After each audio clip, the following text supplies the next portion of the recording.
Hi, can you hear me?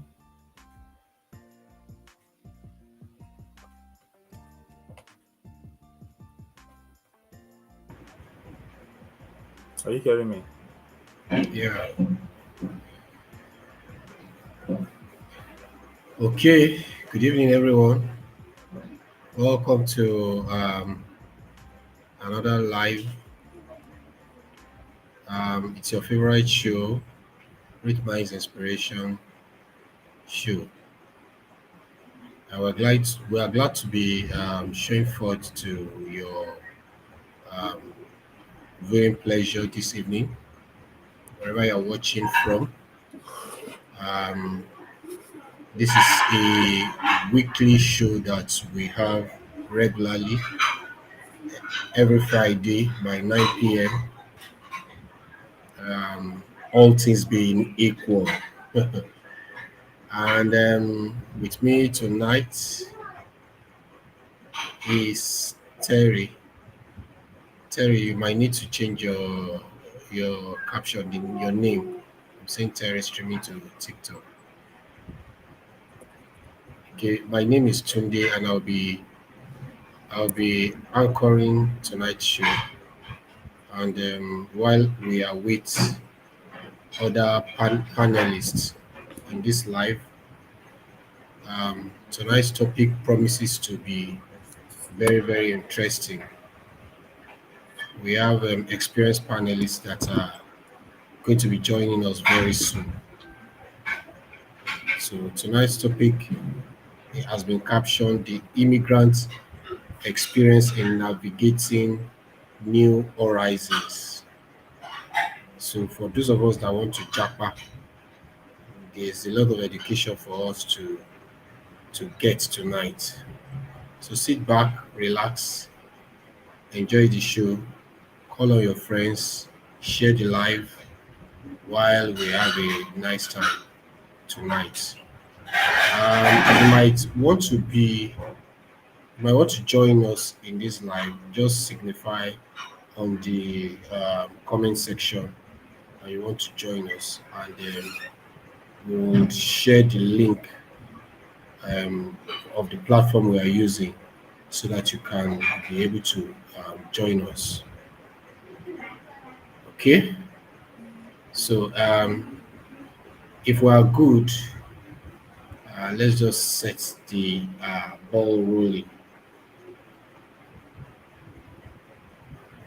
Okay, so like I said, tonight's discussion is the immigrants' experience in navigating new horizons.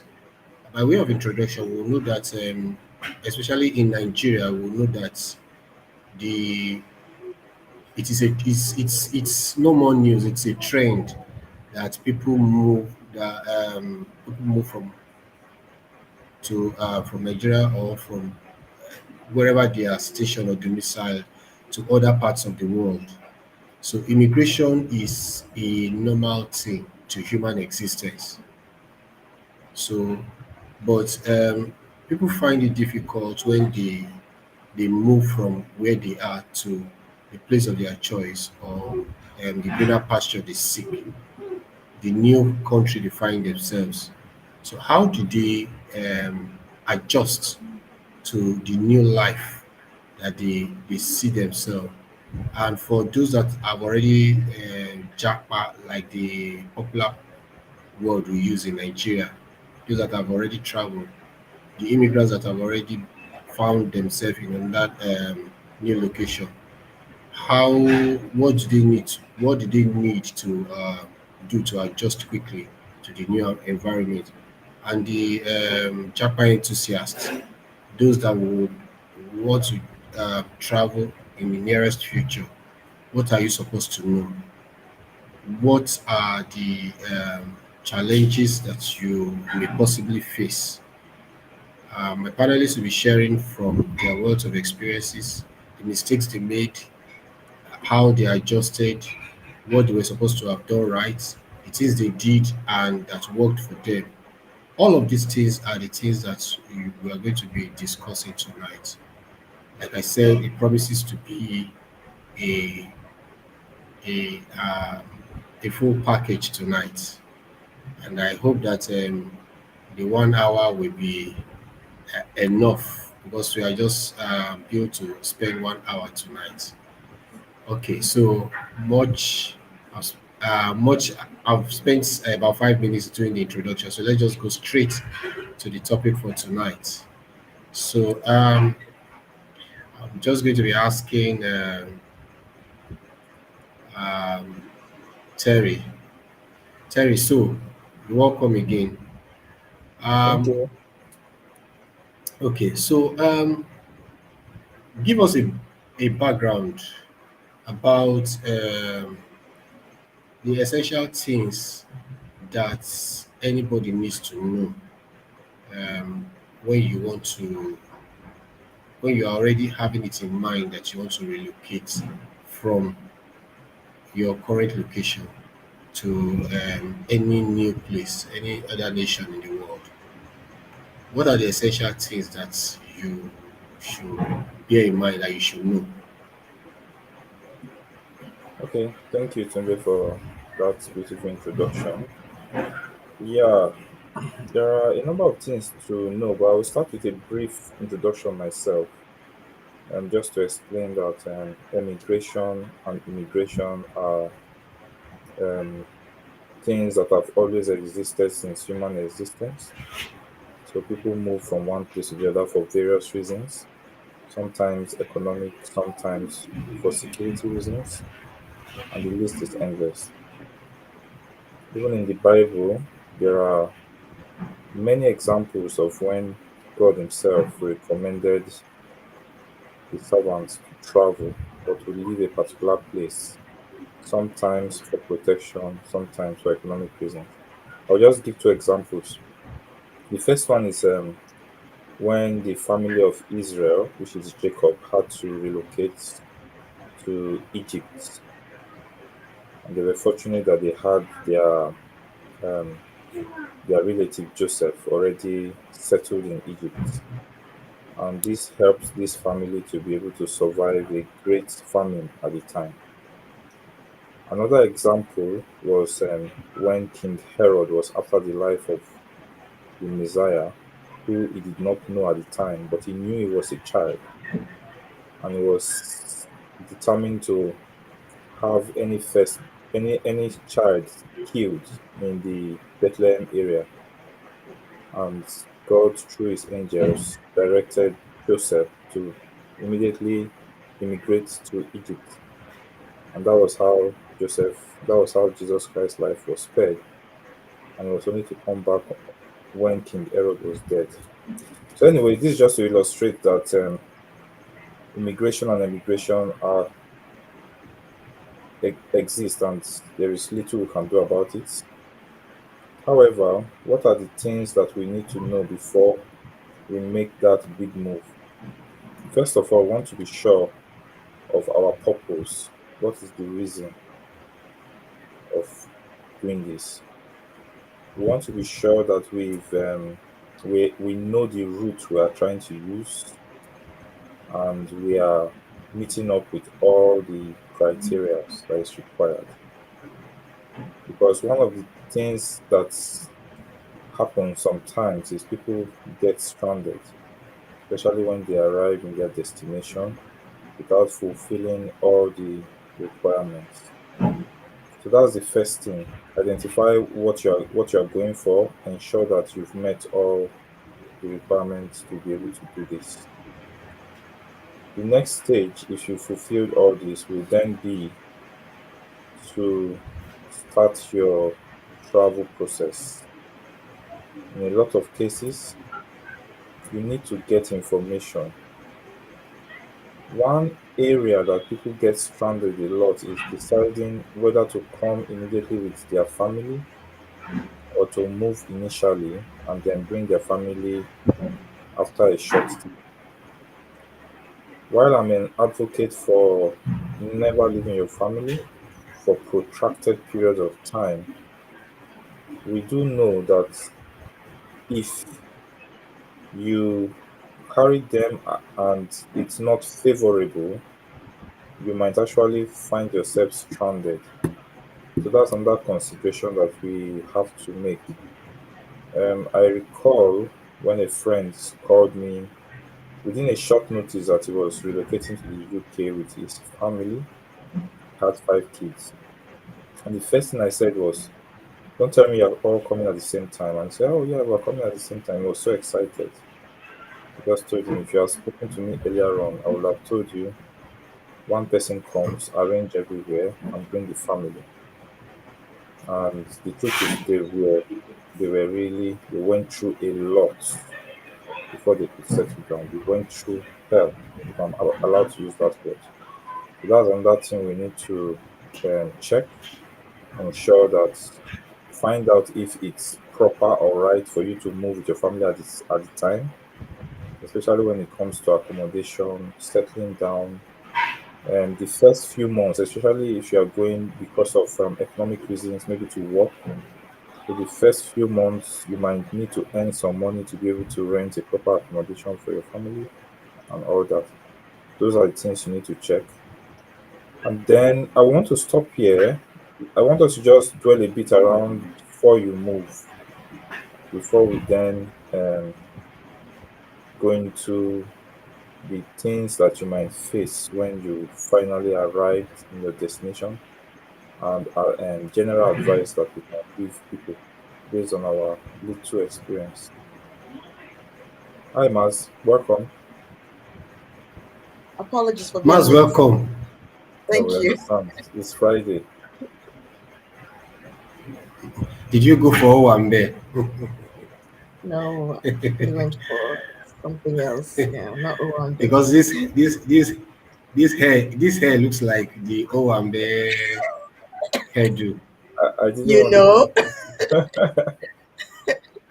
uh, Okay, okay. So before Mas came in, we're trying to lay some foundation and some bedrock on what people need to know before they uh, consider migrating. And Terry has dwelt so much on the reasons why people, even from the historical perspective, from the Bible days, we saw the reasons why there was need for immigration, and so the basic things that you need to know before you embark on that journey.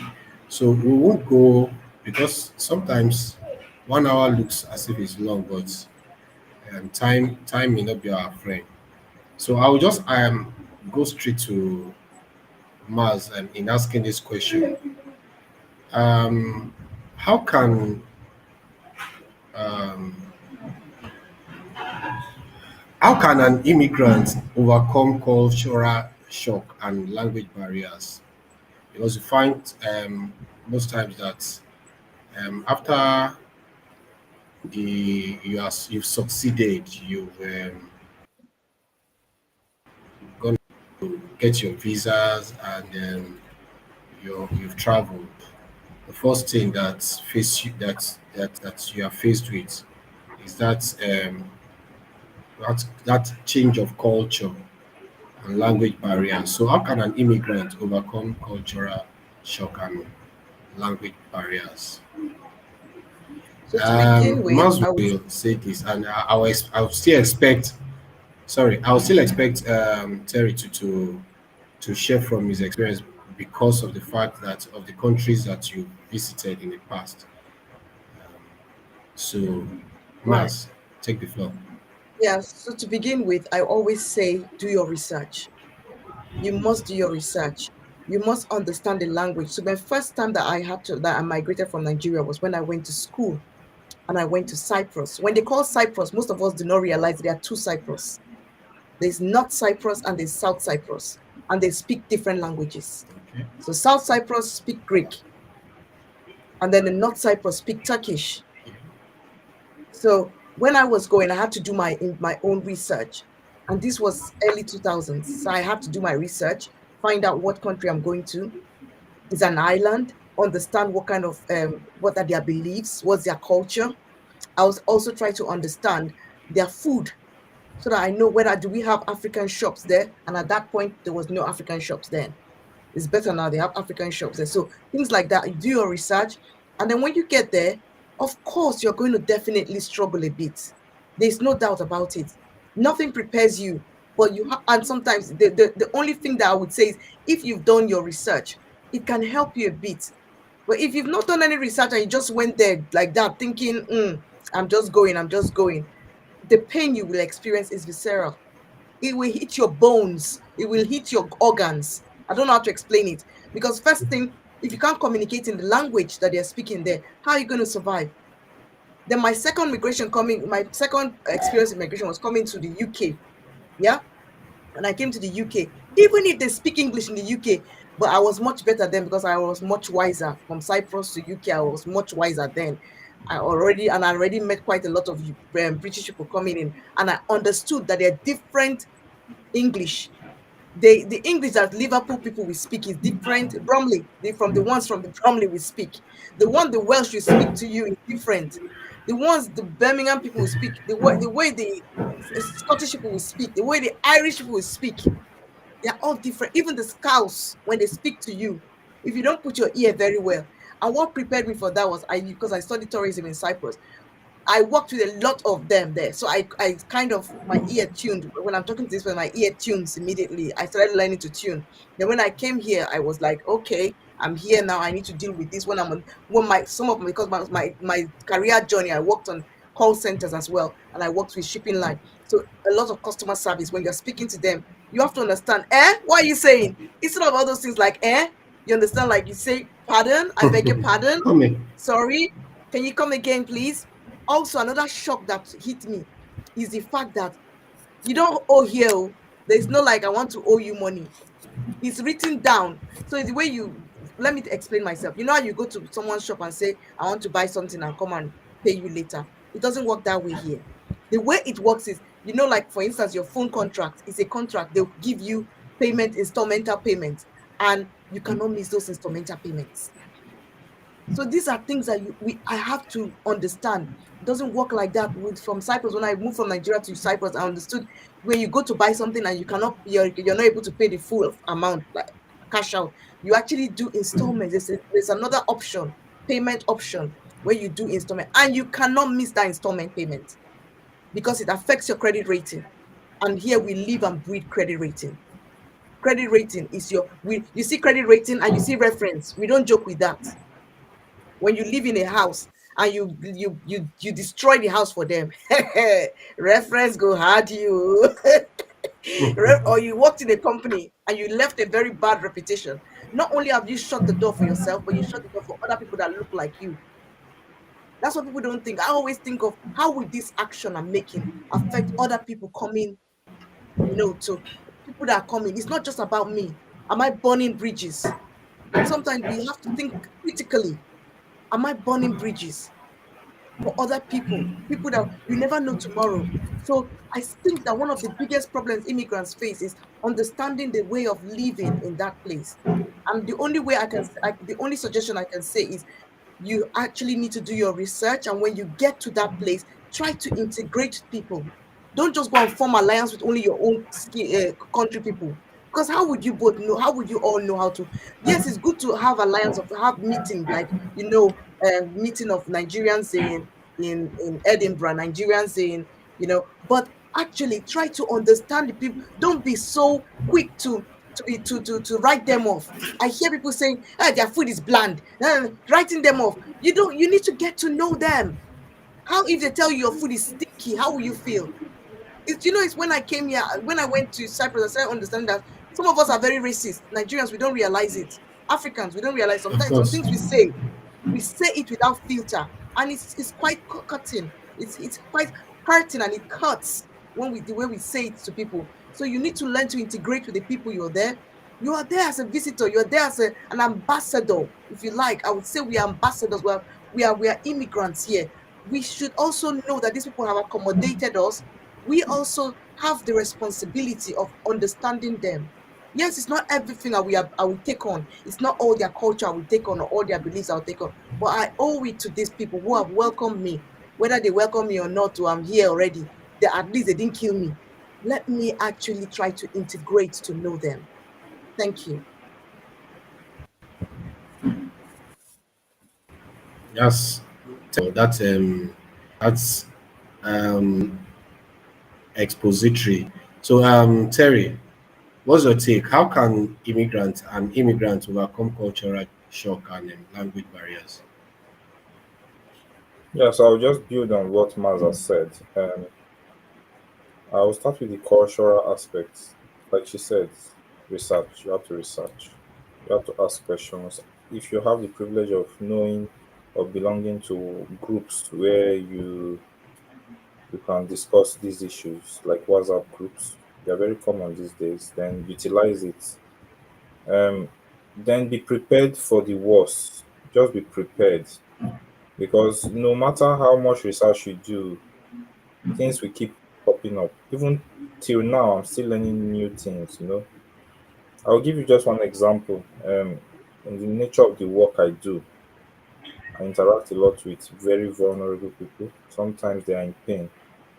And in my culture, we say sorry. It's not a big deal. Sorry just means I feel your pain.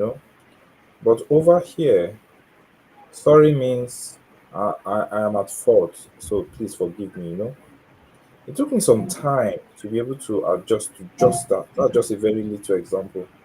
And I didn't know initially, and those are things you may not find when you do a research. You may just need to live it through. So I'm with a patient is whatever going through something, and then I have to say, oh, sorry. And it's like, it spends another 2 minutes trying to explain to me that, no, doctor, you don't have to say sorry. It's not your fault. And I'm like, no, sorry, it's just sorry I said. So that's just an example. So things like when you greet people um, and you're not responded to, it takes some time to get used to that. When I was in the Arab country, that was when I first experienced it. But I made up my mind right from time that there are aspects of our culture which I was never going to change. And one of them is being polite and greeting people when I meet for the first time during the day. And I found out that it works. I have two experiences of people. I always see them in the morning and just say good morning when I move. And they don't even respond until one day they start responding and they start looking forward to saying hi and good morning. And you will know that, yeah, there's a difference. But initially, when you do that, they feel, oh, this person is timid or something, because they're not used to people just greeting them. When they see that, oh, you are a very confident person and this is how you do your things, you like to just acknowledge them, they get used to it. So, culture, you learn about the culture, also try to teach them about your own cultures because we also have a lot we can we can teach people about how we do things. Um, and there are things we can also learn from them. Be open mind, learn as much as you can, but be prepared and be observant for little things that makes a whole lot of difference. Like Matt said, we are ambassadors. Just because of how well the impression you gave to your colleagues, your co-workers or whatever would mean that they would have a higher chance of wanting to employ someone else like you next time. So that's the little I want to add from there. Then in terms of language, the a lot of routes to travel usually would take care of language in terms of making sure that you meet the minimum requirements. Sometimes might be IELTS, sometimes might be other kind of language assessment exams. Test. Yeah, so most times if you come through education and all that, but even if you meet the minimum requirements, the language might still be difficult. Like for me, um, I had this experience with a lot of the people I met saying, "Oh, Don't tell me you just stayed there for a few months. You speak like you've been there for some time. So meaning that they are acknowledged that oh, your English is okay. Well, this is where the problem comes. When they start to joke and laugh and enter that mood, I cannot seem to understand what they are saying. But if we're just talking normally, I understand them, they understand me. When they enter jokes and I just most times I just can't understand what they're saying. So that's to tell you that despite um how much you try, you might need more time to understand their language. Always feel free to tell them that they should also try to learn about your language. Be proud of where you're from, proud of your own language. Then I will need to just mention one cultural shock again. So this is friends or colleagues inviting you for a dinner, you know. So Niger mentality now. You invited me, so I'm not expecting to pay, you know. Like if I invite in Nigeria, like for example, if I say, "Oh, Tunde, please, do you mind joining me for a dinner tomorrow? And please come with your family." I trust you. Tunde is going to come with the mind that I am prepared to take care of the bills, you know. So, but here it was one big I'll, cultural shock. I it took me time to understand because I'll come with and my when I purse filled up. and when I Oh found out, God. I felt embarrassed Oh because they will God. now not tell you. They will later pay. But later, when I found out that this was the expectation, I then felt embarrassed because oh, so it was later I got used to it. So here, when somebody invites you to come over for dinner or whatever, they are still expecting you to pay your bills. It's normal. It means nothing. It's not the. I'm sure if an average Nigerian is listening to me now, it's gonna be like what? But it's normal, and that's the thing about It's a cultural it's difference. a, it's a culture for them. Yeah, it's It's become normal, a but for culture. us, it's maybe abnormal. I mean, so that is why we need to be open to learning new things.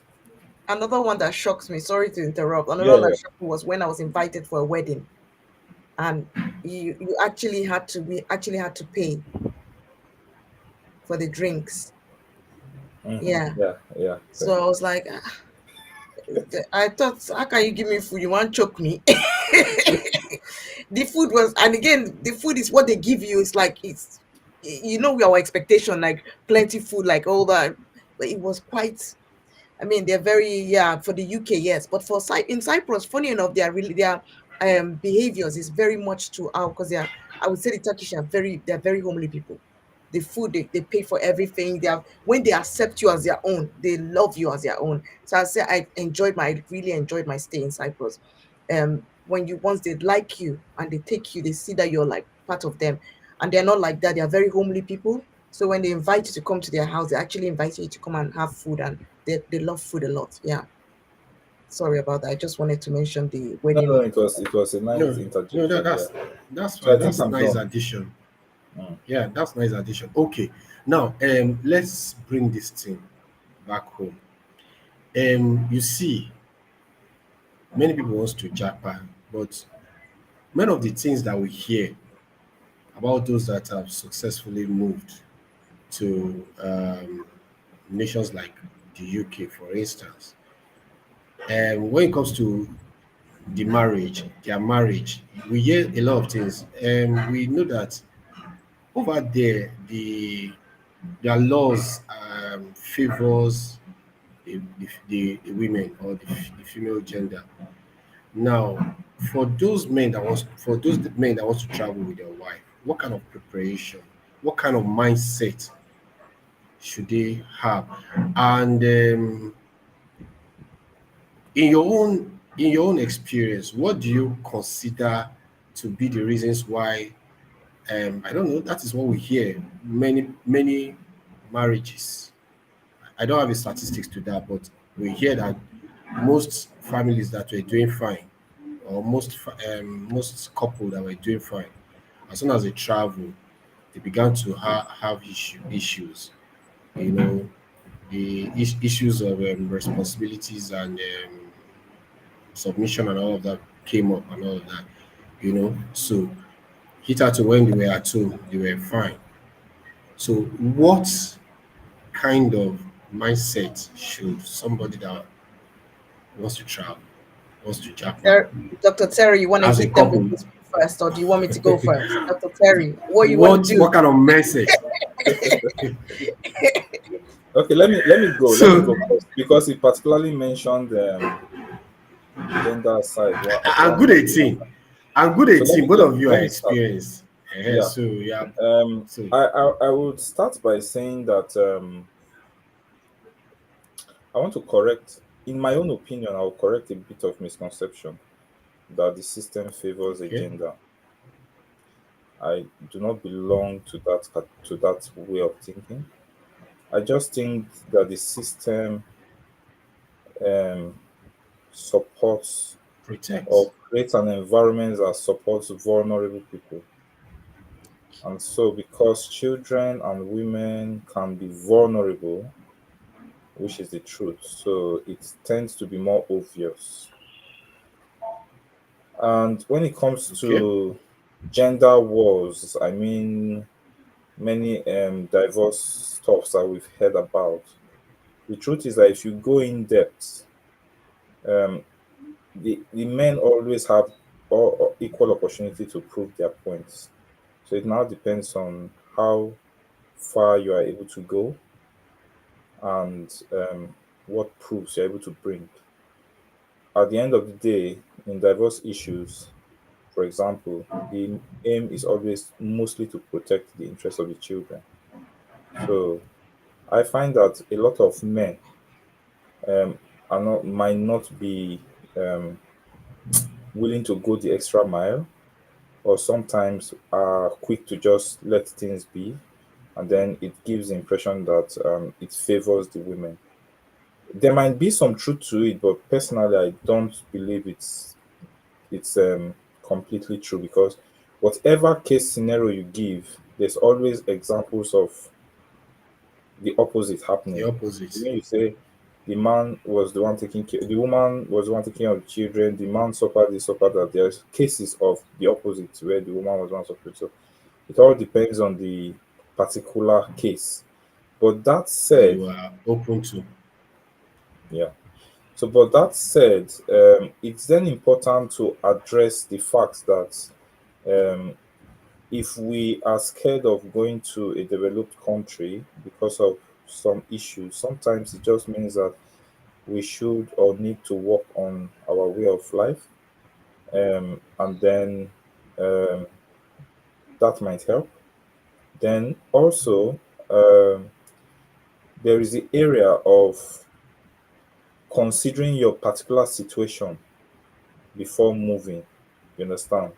So not everyone might um, be in a favorable situation whereby they want to move with their family at the same time. So sometimes you need to get certain issues, pending issues resolved, before deciding on that big move. Um, this topic you are trying to push us into is actually a very wide one, Hmm. and I'm trying to avoid going into, because it's not a topic on its own, into sensitive issues. Um, so that's then there was something else about. Okay, let me stop here first. I will still have some contributions, but let's hear what Maz have to say. Meanwhile, Tunde, I think your network might be playing up, so we'll just continue talking pending when you come back. So the question Tunde asked was, there was saying, well, the comment he made that was that they were fine before coming to the UK. Oh yeah, ultra. But the question I'm going to throw back to him is, were they really fine, or is it because the society has silenced the voice of a particular gender, so that the gender cannot even say anything when things are going wrong? There's a difference between I've been silenced and everything is fine. You know, let's not take that for granted. Don't misunderstand it. Don't, no, don't misunderstand the two of them. The fact that someone is silent doesn't mean that everything is fine. So my question is, those whatever you're saying, I hear you, but those couples, you need to understand. You have to, as Dr. Terry said, you need to get to the root of this, and it's not a one day topic. It's a big topic on its own, because you need to ask yourself, have we been fine? Sometimes my gender can be quiet. They can tolerate nonsense. They will tolerate nonsense, bearing in mind that one day you will be at their mercy, and that's when you will see their true color. So when this happens, there's and I've seen it a lot happen here. When the woman will endure, when they it's not UK, it's not Canada, let us get there. When they get there, then they then use the system to blackmail the man, or to to get the man in trouble. And the man on the other side doesn't help himself, because usually he's used to that attitude at home. I want to use one instance for an example, whereby the person beats the woman when they are when they were back in Nigeria. They used to beat. It was a normal thing. No, it was normal. Slap her, bam, and then he came to UK and he carried on doing the same thing, beating the woman. The woman now reported it. The children reported it in school, that he has been abusing her mother. And of course, the woman stood on business and said, "This is right. This is what," and the support in the community that we have here, they supported her. This is not right. They explained to her it's not correct. This man should not be beating you, because the children are now traumatized. It has been traumatizing the children. But the children going to school and hearing, because the child, how it happened that the child beat another child, the boy slapped a girl. And they ask him why. He said, "My daddy does it. I am allowed. I'm a man. I'm allowed to slap." Do you see how it has entered that child's mind? And that was how that case aggravated. And they had to take the children, separated the man, told him he's not allowed to go to the house, automatically separation, because that's the way the system works. And eventually, the man started accusing the woman that set him up. But wasn't the woman that set him up. He was one that did it by himself. The children were watching him. So I would say, in cases in the cases where you're talking about citing couples having problem when they come here, you find that there was the foundation wasn't firm. Most times foundation, because if you treat a woman right, you've been treating the woman right, unless that woman is an evil person. And it does happen. There are some with There are exemptions. can There I are just some can I just evil. keep in something? There are many evil, Yeah, but you know what? so Again, I many. say, So when you were marrying the woman, or when you were going into relationship, did you open your eyes? Some of us go into blind relationships just because of the beauty of the person, or the handsome of the person. The person is handsome, the looks. This is where I go back to, before you go into any relationship, do you know the person?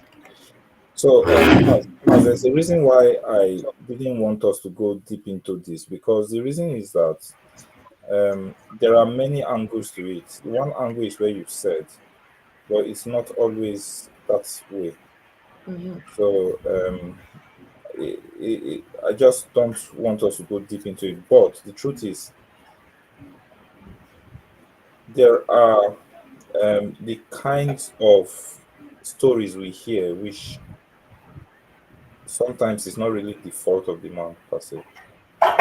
So, because of that, I don't want us to generalize, but I understand. But can I there, just there say, are there are cases where people make a lot of sacrifices for their families, and then come here and they're betrayed. That's what I'll just use. You understand? mm, But at the end of the day, that's why I said that you have to look at your personal circumstances and decide on what's best for you, especially when it comes to making extreme sacrifices, and you know that your family situation may not be perfect or may not be okay. sorry, and that's why I wanted to say that sometimes you find that those pressure that you're talking about that happens, and you feel that the sacrifice of the man is overlooked, or is being relegated.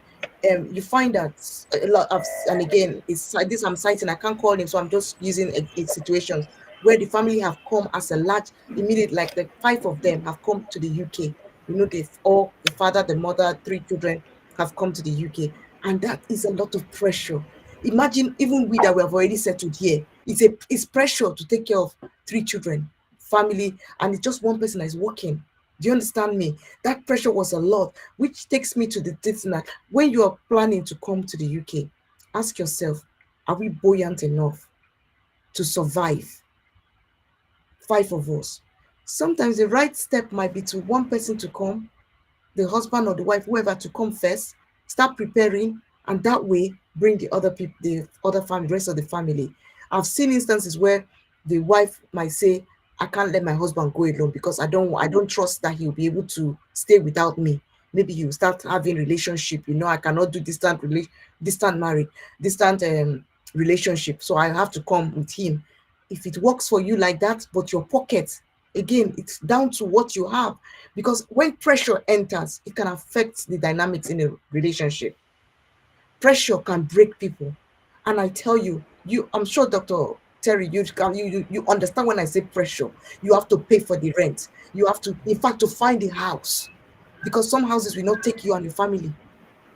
And you don't have the amount to pay. If you are 5 of you, they'll tell you you cannot stay in a 2 bedroom. Or they will tell you simple and short, they can't give you rent, is over stressing the house. They'll say it's 3 rooms that you need, and you cannot afford that 3 rooms. Things like this, people have to think. This is where, before you travel, this is where the planning, and I'm going back to the planning. Before you come, remember that the currency is already on the high side. The inflation rate, the exchange rate doesn't favor us. When you're looking at that, whatever money you think you have, when you bring it here, it's chicken pea. It's peanuts. So when you're coming here, plan properly. Maybe perhaps one person should come first. And I'm not one to say which way. I cannot tell you which way. But for me, I would rather one person comes first, prepare, and then we come and join. And another thing is, are you leaving your children with someone back in Nigeria? That's another topic on its own. I couldn't do it. I just simply couldn't. I'm sorry if I'm saying it. I'm saying it out of my own. I know myself. I can't leave my children. That movie, Not Without My Daughter, Not Without My Child. I am that woman. I can't. I just can't. So, because even if you leave it to your sister or your brother, you just don't know how people will behave to your child when you're not there. So I feel that for me, it's best for one person to come. If it's a family with children, father, maybe the man or the wife will come first, and then later we join the person there. And we all have to work. You know, I would say, don't be so proud and so stuck in your way that I cannot do that kind of dirty job. What nonsense! Arrant nonsense. This is the UK. Everyone works. There's dignity in labor. In case you're coming from a place where you think, oh, they washing dishes or doing this job is beneath me. Maybe you should stay there then, because here, when push comes to shove, we all get our hands dirty. We all get into it and work. Everyone is a breadwinner. Even you see children working, 16-year-old working. And there is no, in this country, as far as I know, that is working for me and my husband. There's no, I'm a man, I don't wash dishes or I don't cook food. There's no, it's your work to feed baby. We all do it. We are in it together. And it has been working for me. I don't know of other people, but this algorithm, it work for me. And it's been a proven methodology for most people that I have talked to, because I spoke to people to ask them how it worked for them. How are they doing it? And they told me, and I adapted it, and it worked for me. So I'm not telling you to use my method, but for me, this is what worked for me, and I'm fine.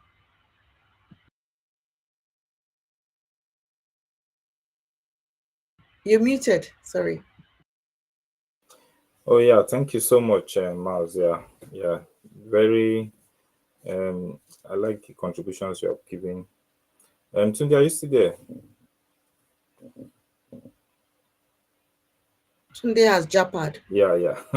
Anyway, let's continue. So, like you said, I think the family dynamics can be varied, so we can't give just one advice for everybody. But like you said, it's good to just people to prepare, and decide what's best for them. Pick some of these advice. Um, a bit of differences with where we are from, for example, in terms of taking care of the kids here, might be very difficult to get someone to take care of your kids. Um, Back home, if you are in the stage of life where children are still very small, sometimes you might be able to get help easily, or you can make arrangements with neighbors and friends to take care of your kids when you have to go to work sometimes. But over here, it's very difficult. So, and paying for childcare is very expensive. Not everybody can afford it. So that's another area where people might need to make adjustments, because if you're coming in with the mind that, oh, me and my wife or my husband will work, sometimes it may not be favorable for you at that time, and one person may need to stay behind to take care of the kids. Those are things that you need to consider. Um, Not everybody wants to leave their children behind.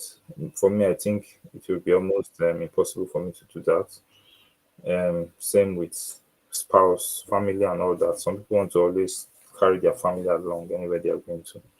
So, but it all depends. But you must do investigations to avoid being stranded, because a lot of times people do not make enough inquiries and then they find themselves in very difficult situation. Another, can I mention another thing that I found that when I moved to Cyprus, because Cyprus was my first experience, of course. So when I moved to Cyprus, what I struggled with was time, because back home we'd run on African time, and I, even though my dad was always hammering it to us, like, because my dad schooled in Russia, he was always hammering it to us that you must, when they say 5 o'clock, they mean 5 minutes to five, you are standing there, not five only. By 5 minutes to five, so that's 4:55. You are standing at the train station waiting for the train. By 5 o'clock, the train moves. Me, I would use African time. I did not used to understand. I did not appreciate what my dad was saying. See, when I got there and I found out, I've almost failed the exam because I came in. I went there, africantime.com. Hmm. So I learned before I by the time I reached UK here, yeah, when they say when my first boss, I was the first company I worked, they were impressed. They were like, "You're Nigerian. When you come early," I was like, "Yeah." I already had my experience, my fair share of being late. It almost cost me my certificate. So yes, I cannot afford to be late. And I think many of us struggle with this. Because when I was working in a particular company here in the UK, there was a Nigerian guy that also was there, and he was fired because of time. They gave him 3 warnings, and they asked me why is he, and he comes and he's making excuses, making this, and they're telling him, we also, he didn't even have a family, he was a young man. And one day I had to ask him, I said, come, guy, waiting they make you late. Why you they late? And he couldn't, he just said, I'm just tired. I asked him, are you doing another job? Are you Now this? It's just culture of late something, coming. yes. It's something that is already part, and it's affected him. He got fired. Because he came here, he was asking me that, can you talk to them? I said, there's nothing I can say. I said, you gave you the rope, you used it to hang yourself. I said, I've begged for you. This is the third time. I can't. I said, because it's my name that is going to be on the line. If I'm giving someone reference about someone, I actually know in my heart here in the UK, but if you ask me for reference, before I will give you reference, brother, I go hard because I need to know that you are not someone that will go and form my hand. As I said, burning bridges. I don't want to send someone somewhere that it now puts a bad reputation, because I will have someone else that I want to send there. And because of that, someone that have burned the bridge, they will not give that person. Do you understand me? Another thing I had to embrace feedback. In Nigeria, someone when they ask, when you tell, so maybe you bought something and they ask you for feedback and the thing not sweet, maybe the right jollof rice not sweet. You can't tell them that it's not sweet, oh, because they will say they become angry. Here, you give them feedback, oh, they thrive on feedback. They love feedback. They would ask you, so what do you think? If when I now say, I think the sauce was nice, but maybe the salt, you might want to reduce the salt. Your hand just a bit, it was a bit heavy on the salt. Everything else was good. It's just the salt. Or you tell them the dress was nice, but it was a bit tight fit here. They like feedback. But us, if you tell us feedback, hey, we're not happy. She's an evil person. She want to ruin my business. She want to ruin my business. So I find myself now, the people I'm doing business with now, a lot of them are either our fellow African people that have understood feedback, or they are other people or other nationalities. Because I just can't deal with that kind of behavior. That's one of the things I am. You know how Dr. Terry said that there are some part of the culture that we embrace, and there are some part of their culture that we don't take. This very part of it for feedback, I embrace it. I love it. I love it. Absolutely love it. Mhm. When you give feedback, I love it because it gives me room to improve. When you tell me I did something wrong, maybe I did something I could have been better in my work. I want to know how I could get better. If not, I'm not going to be better. I'll be stuck to my ways. So yeah, these are some of the things I off my. Tunde, Yeah, I'm so here, but unfortunately, I'm finding it difficult to put on my camera. But you yeah, can that's hear fine. me. That's fine. Yeah, we can hear you. I don't know. I don't know why my camera is stopped. I've been No, trying hard to we'll bring it up. make do with that. We'll make do with that. So Okay, so we've gone through some of the questions you asked, just to know if you have other questions you want yes, to ask. I was privileged to hear so many explanations from you and from Mars. Okay, so but can we just be more specific now? Let's look at the adjustments now that an immigrant can make for success in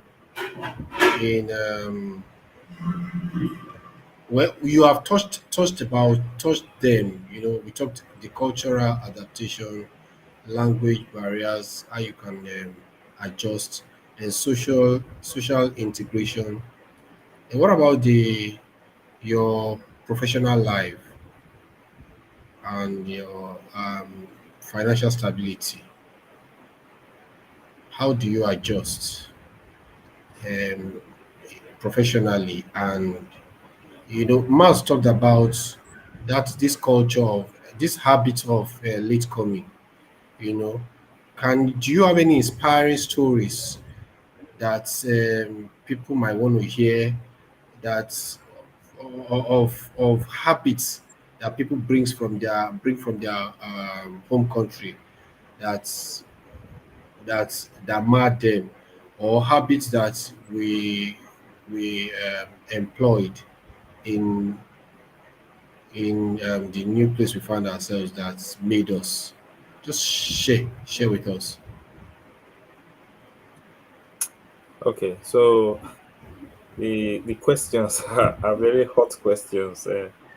Anyway, um, I'll just try to say the ones I can relate with, or I can remember. So for you talked about um, professional adjustments. Yeah. Yes, almost every profession requires a lot of adjustments. A lot. The way we do things is completely. I will not use the word completely, but it's almost completely different. It's almost like you are learning and relearning how you do things. For example, I can talk in the health sector. The way you interact with patients is different. Um, you need to adjust in here. You almost need to explain every single thing you do. So if I want to put a needle in your hand in Nigeria, I might just say, I need to put a needle in your hand, and I don't even talk to you. You just bring your hand clean. When it's time to needle, you know. But here I'm gonna be like, good morning. I'll introduce myself. There's no rush, and this is what I want to do. Are you okay with it? The person says yes. That's consent. Then you go ahead to bring the things. You tell the person, right now I'm trying to prepare the things. You're preparing the things. When you are done, you say, every step you are telling them, you're preparing their minds for every step.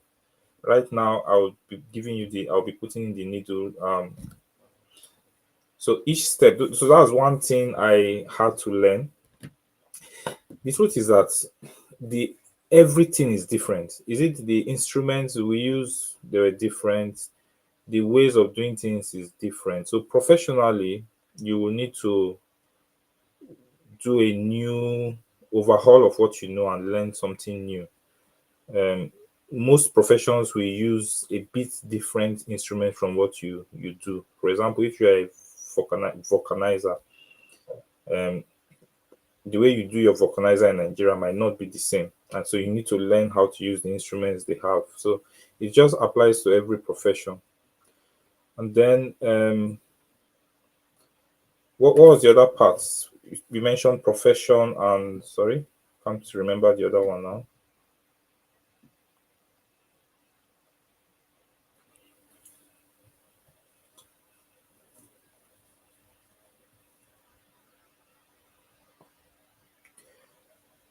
Okay, while I wait for him, I just noticed that Finance. I don't know. I was muted. okay, yeah, Finance. financial adjustments. Yes, thank you for reminding me. So in terms of financial adjustments, that's a very important one because it's something that would affect everybody. But it's another case of depending on your circumstances. So for some people that come in as students, they might tend to have a very rough ride, especially if you don't have very strong financial backing and you have to work because your jobs will usually not even earn enough to feed you and accommodate you to a place of planning for the future. But one thing I will say here is that generally the lifestyle here is people live for today and the month, for this today, unlike we that tend to worry a lot about the future and try to save and you know work extra just to make sure that we are trying to protect our future and that of our loved ones. But here, because or in most developed countries, because of um, the mechanisms put in place to protect people from extreme from being stranded, people then tend to worry more about now. So if you find out most of them just leave, their means is just I earn, I'm able to take care of myself for the month, maybe save a bit. And in fact, most of the time they're just saving to go for one holiday or the other. They're not really too worried about um having so much, unlike we in terms of our mindset. But when it comes to there is the aspect I wanted to go into because you have people who come in as students and that may not apply to them. But if you come in maybe already with a job, that means you are more likely to settle quicker. Then you might want to plan yourself well because there are things like mortgage. You have to look into it and see is it something that will be suitable for me because the rents here can be quite expensive. And if you think going into the mortgage circle will improve your finances in that way, it's something you might want to consider.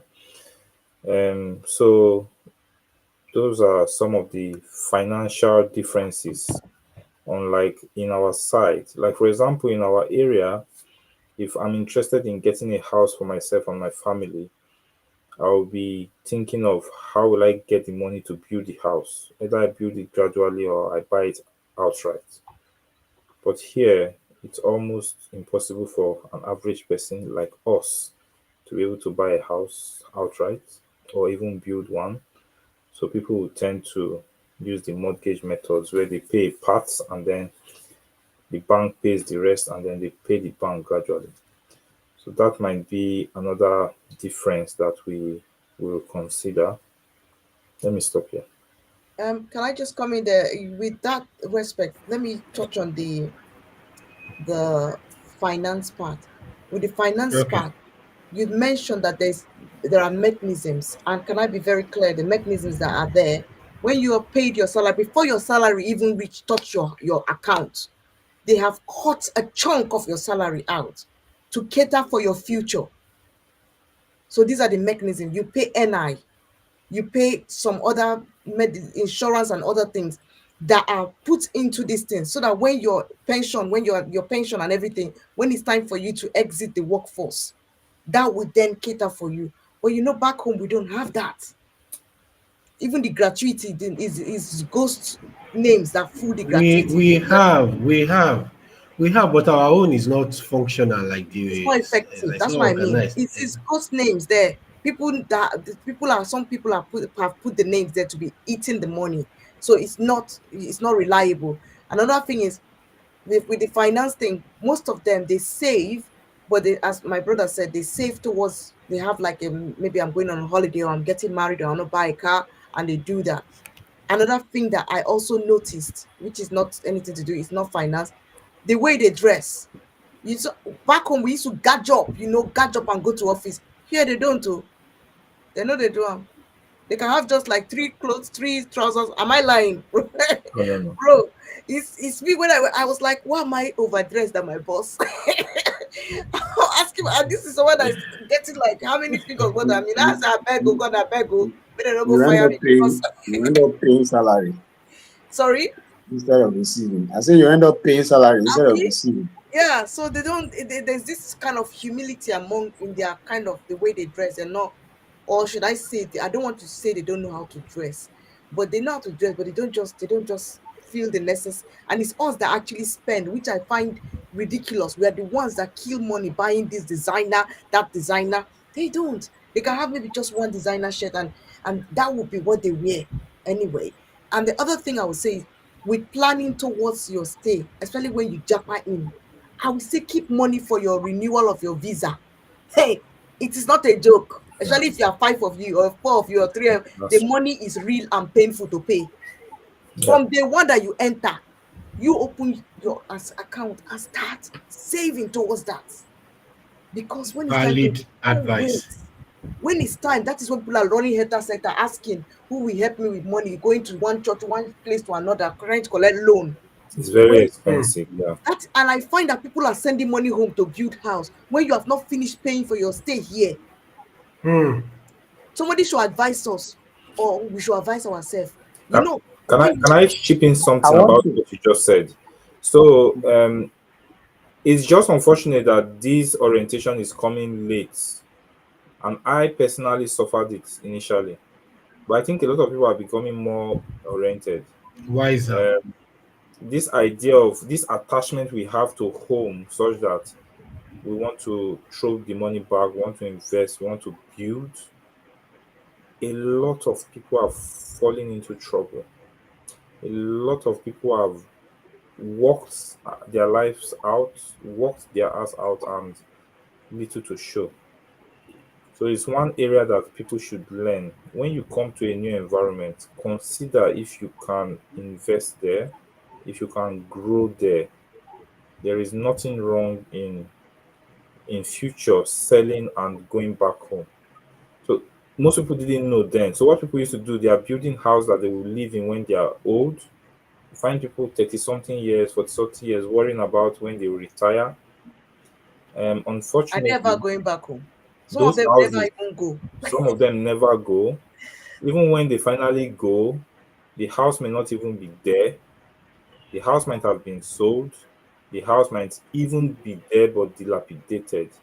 Unfortunately, we have some of these people who couldn't get a house where they were staying and were paying heavy rents just to be able to build those houses in Nigeria. So that's one thing I learned. Although I learned a bit late because I myself put in some investments in Nigeria only to find out that it's not really worth it. Build where you are, and then in future when you finally decide you want to go back, you can always go back. You can always sell whatever you have, and if you for example you succeed in getting a house in the UK and you want to go back, you almost get you 10 houses in Nigeria at the end of the day. So what's the need? So I just needed to chip in what on that aspect. Remove certain pressure that we have as Nigerians. We particularly face some very stupid, I'll use the word stupid and useless kind of pressure that we put on ourselves. Sometimes trying to show off, sometimes trying to impress others, which is not necessary. And truth is, there are so many of the cultures of our host that is very nice, beautiful. Things like what Mars mentioned about the fact that people just live their life. Nobody's going to be asking, what kind of car do you drive? Oh, you use a Benz. Oh, okay. No, nobody. If you fine, they might just see you and say, "Oh, that's a nice car," and that is it. It ends there. That's one of the cultures that I love. So when yeah, Another thing I noticed was with the aspect of finance, because we don't ask questions, or we just take these people as we sometimes we come in and we feel, oh, they are just, we go by what other people have said to us, that these people are not good people. We don't even ask questions, and there is help available. Like there's this first time buyer scheme that they help people with, and there are different ways you can get support from the community, even when you're looking for a place to stay. But if you don't speak, if you don't ask, as the English people say, if you don't ask, you don't get. So that's why I said, one of the first things I said was integrate, know how to talk to them, and also integrate. Don't be so fastened towards your own people that you don't even get to integrate with the land, the owners of the land, to understand what pot is there for you. Because I tell you, there are lots of pots, there are lots of help there, even with reference to supporting families. Like if you're struggling with childcare, there are lots of help. But if you don't ask, you won't get. And one of the things that is making us not get is because we are going based on what people have told us about them. You've not even met the person, you already hate them. the truth is that live a free life. The truth is, at the end of the day, you can make the best of friends among any group of Yeah. people. So if you're open, Fantastic. like me, I have very good relationship with my Nigerian community. I have a lot of friends in Nigerian community. Some are even my classmates and very good relationships. But I also maintain very healthy relationships with a lot of my hosts, and which is very good. If you have this impression that your way of doing things is the only way and the best way, which we discussed before, you will lose out on learning some things about people around you.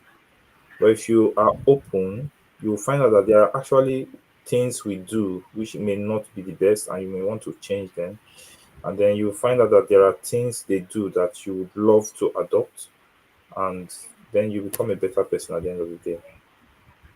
Another culture Wow. shock that I found was on Sundays. They always love their Sunday. They don't play with Sunday. They go to pub time. Sunday is pub time. They don't joke with that. I wonder what is in this pub. I used to think, what, they just go there, sit down and gist and drink and have food. And to them, that is like their, so you don't mess with their Sunday. Whatever you do, do not mess with their Sunday, with their that their pop time. They don't joke about it, especially when it's football time and all that. Another thing is, with respect to how we judge people based on where we're coming from. When they ask you, you're not going to church, you're not going, they don't they don't go to, you don't do that here. You go to your church, Anyway, but don't anyway, pressure guys, them. we have um, we have exceeded our time, but there's still one more question.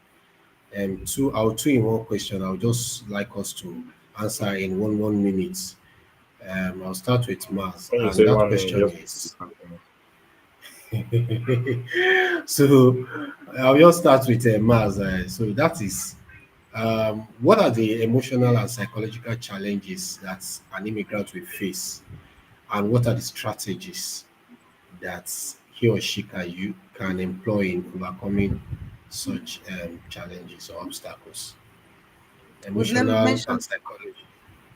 We've mentioned a few Okay. already, but let me call the first one is loneliness. If you're not used to loving your me time, if you're used to being attached to people, because personally, I love my me time. I've always been, even from secondary school, you guys will know that, must have recognized that I'm one of the people that really, I was not like attached to group of people. I kind of, I'm a lone ranger. So I kind of know how to maintain my me time, Yeah, yeah, but yeah. if you're someone that is used to all this group movement, it's a lonely walk. Lonely, lonely, lonely, lonely at the top. The suffer. Money on my mind. So you have to find things, hobbies that will fill up those space. Else you're gonna be depressed. And the weather no they help. Hmm. You know they help. Like this now, night by Wow. 4 p.m. night, the day is dark. In the morning, like this 7 o'clock is still dark. Eh? it Wow. it messes with your mind. It messes with your mind.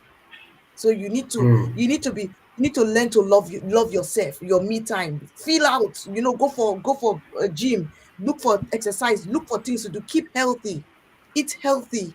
No, do things, love your me time. I don't know how else to say to people. Don't be so attached to people. People come and go.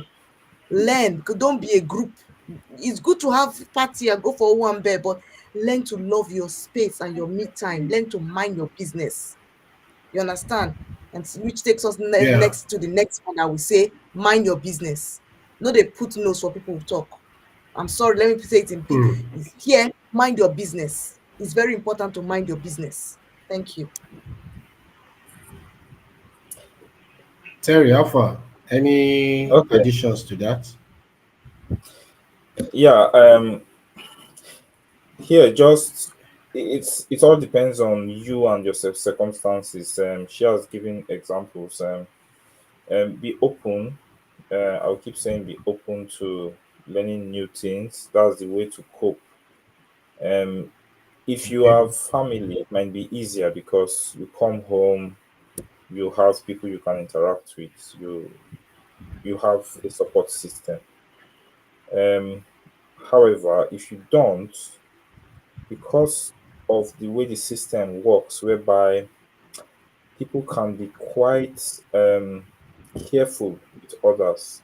So, for example, in Nigeria, you could just play with people freely, like you're not scared, you're not worried. Like you could play with coworkers jokingly, um, which might not mean anything, but here, um, people are very careful about their interaction with others. Let it not be misinterpreted, and then you get into trouble. So that in itself has created a very big social void whereby a lot of people are lonely and a lot of people are on their own, but nobody wants to come close to you, and then it's interpreted in the wrong way and then they enter into trouble.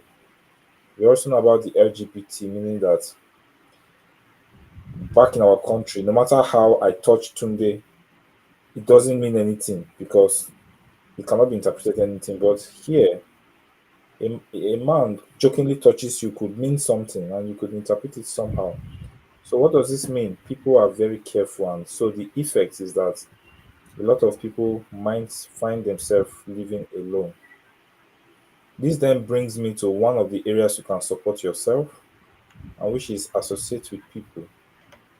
For those who have religious organizations who are privileged, because I would say it's a privilege to have a good religious organization where you can share good time with people, encourage each other, and live in a brotherly way, it's very helpful. I personally, I benefited from it a lot, especially during the COVID period, whereby I could still meet with people on Zoom and others. But avoid the temptation to just isolate yourself, especially just if you are Yoruba, for example, just want to fix yourself to the Yoruba community or to the Hausa community. Try to widen out, make friends with people from other areas. That's the easiest way you can cope in a new environment like this. Then, lastly, keep contact with your people at home. Now, with WhatsApp, video calls, and all that, you can actually, some people spend a lot of time of their free time speaking with their family at home, and that's also another way to cope with the um, emotional changes that you might experience. Each of these topics are very wide topics, so that's why I can tell you that if you want to speak on them, we'll stay a long time. I'm just trying to pick things out. It's in brevity, and that's why I gave you 1 minute. Thank you all, guys, for your wonderful contributions tonight. Like you said, 1 hour will always not be enough, and each of the things that we have itemized and discussed tonight are topics on their own. But I believe our viewers tonight have learned one or two things. I I personally I learned a lot. Thank you, Mars, for coming. Thank you, Terry. Unfortunately, my video, I don't know what happened. My system just The video decided has to act. japa, trust me. just, just decided to act on his own. I've tried and tried and tried. But I checked the permission, the settings, everything was okay. I just don't understand. Although I changed the system tonight, so maybe that's what is happening. For our viewers, just join us next week while we bring you another interesting topic, because you can stick to our social media page while we share updates on the next topic and other interesting posts that will sure bless you and add value to you. Till we meet again next week, say good night. Good Right. night.